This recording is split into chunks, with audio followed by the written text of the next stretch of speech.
Hello guys and welcome back to StarGossip.com. We love retro, we love the 90s, and we are here with one and only Darkman with Nana. Hello man. Ce face Romania, back in town, back in the house. Back in Bucharest. How Back are in you Bucharest. man? I'm great, man. Bina, are you? Just perfect. I'm Yeah. just waiting for a great night with you at We Love Retro. Thank you. First of all, we need to talk about Darkman, the song and the name. Why Darkman? Why is it so important to you? What defines Darkman? What the fuck? Well, Darkman hopefully needs no explanation. If you look at me, you know what I meant. It's pretty simple. To cut a long story short. No, but seriously, I don't know. Every rapper has his aliases and different names. They happen while you're writing. You know, sometimes it just happens in combination with something specific. And I've been Darkman since 1995 or something. I don't know. I don't remember how it came. I was writing. So, do you remember the time? How it was for you starting out with making music back in the 90s? It was easy? It was hard?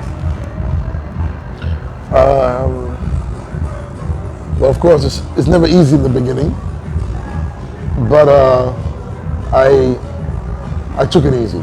You know, I don't see things like complicated. You know, I take things easy. So it was not easy, but I took it easy. And of course, in general, it was easier back then in the 90s than today. Newcomers have a different situation nowadays through the internet and through the whole structure. It's not easy for them, but you know, everything which is sweet in the end is the beginning.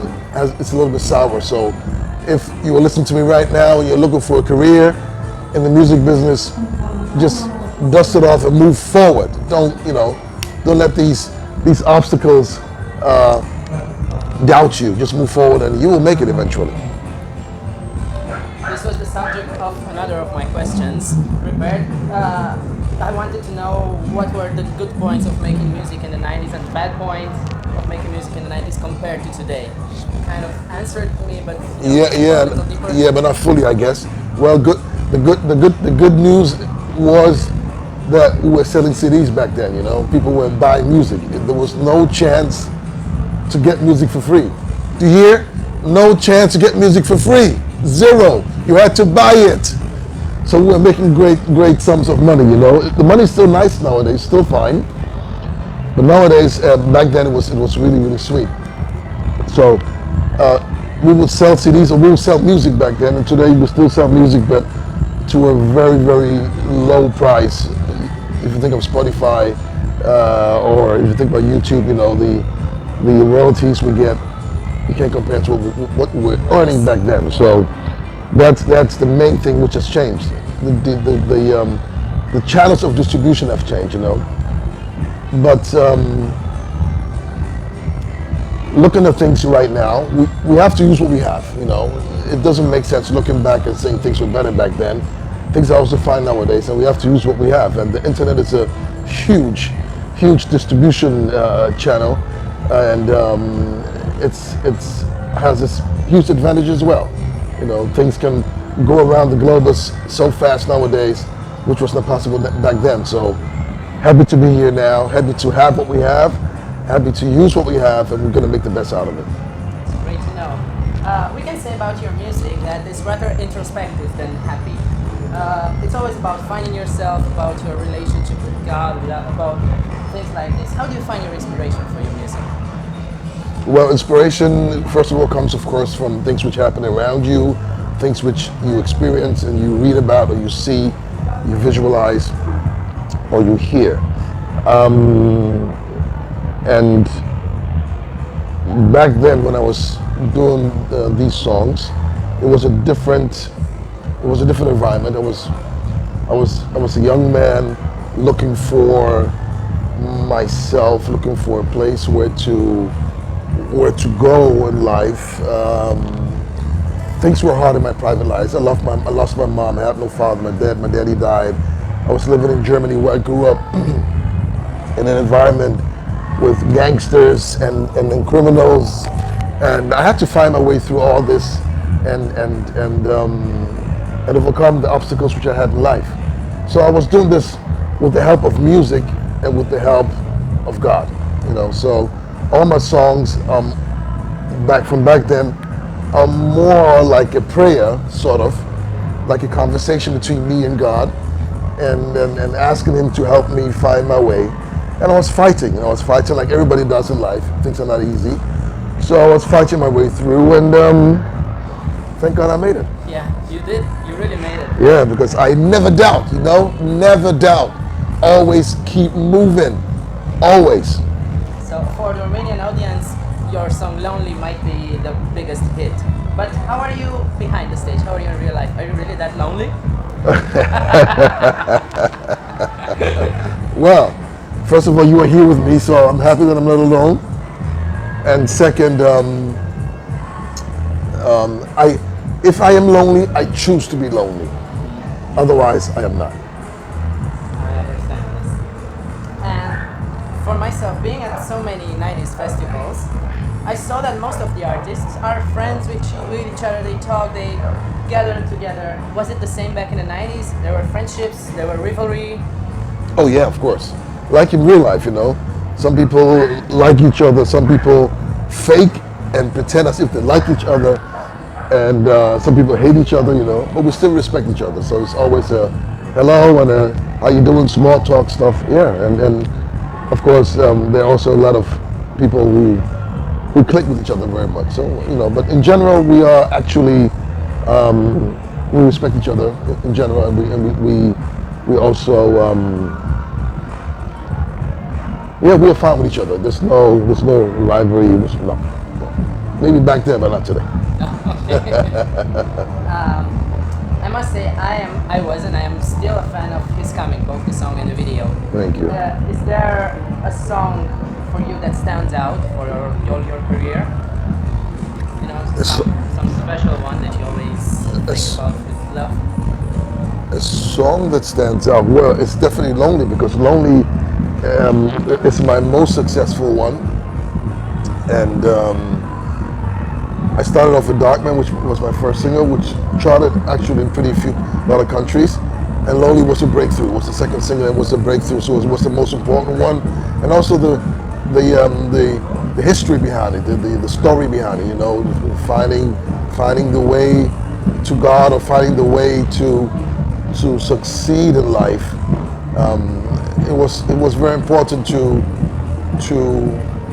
win this battle, to understand the lesson life was teaching me, and it was very important to sustain. It's very important. It's what I'm trying to give to my younger ones.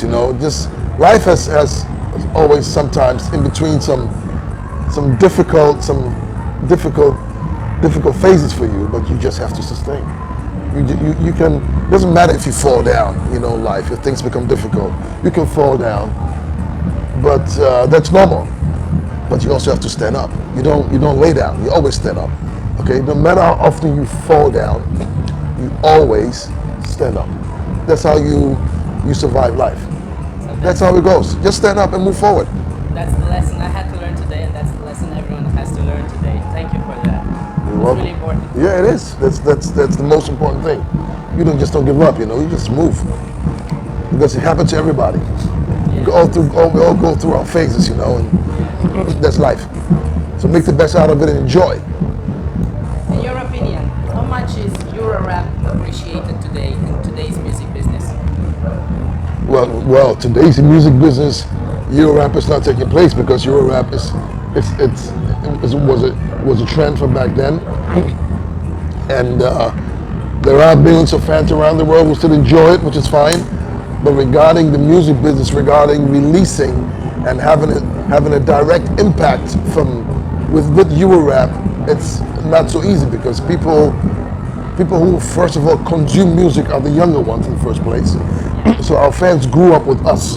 So now, and a lot of people who were listening to this music back then don't even listen to music nowadays. They consume either no music at all, or they listen to something else, or whatever they do. And of course, there are new fans also coming up and also coming behind the scenes. But regarding the music business, for me personally, when I release stuff, people love it, people enjoy it. But my feeling is that it's just a core group of these people who grew up with the music. You know, the new ones also love it, but I think the core ones are very happy when they have chances to listen to new stuff. So it's not like widely broadcasted as you wish, or it is still broadcasted the way, which in a nice way. It is. But the question is, at least that's how I understood you, or at least what is important for me is what happens to the new stuff. You know, the old stuff is being broadcasted worldwide. You know, but the new stuff is not so easy to get yourself back into the media because tastes have changed. You know, and it's not easy. I don't think that the radio stations and the TV stations still address this specific group of people who love this music. You know, so we'll see. We never know what the future brings. Talking about releasing stuff, and so can you tell us something about what comes in the future for Nana? Yeah, I'm working on some new stuff. I recorded some stuff from my hometown, for Ghana, where I come from, where I was born. And I will be releasing songs in Ghana for the first time. Hopefully this year, latest next year. So I'm actually working on some music for Ghana and for Africa. And at the same time, I'm planning to release some new stuff for Europe and for the rest of the world as well. I'm going to the studio. I went to the studio last night to try some stuff out. And from next week on, we will start working with some new stuff. And we'll see. I don't think I'm going to work on an album because things have changed, you know. I don't think it's going to be a whole album, but I believe I will be releasing next year a little EP of maybe 5 or 6 songs, something like that. Yeah. So we're coming close to the end of the interview, and we would like you to share a message for all those who are watching us, for your fans who are watching us on Star Gossip. Yeah, of course. Jafar Romania, Nana, aka the Dark Man, on Star motherfucking Gossip, Bucharest, September 9th, 2019, Rome Expo, We Love Retro. I'm back in town, and actually what I'm about to tell you, I've told you already. If life becomes dangerous or becomes hard, just stick to it, be strong. I'm sending you my energy, my positive energy, sending you my blessings, all the best for you and your families for 2019 and for 2020, for your future dreams, for your future plans. Stay blessed, and thank you all for your support to this very day. For my day ones out there, thank you so much. Mulțumesc, and talk to you soon. Nana, aka the Dark Man.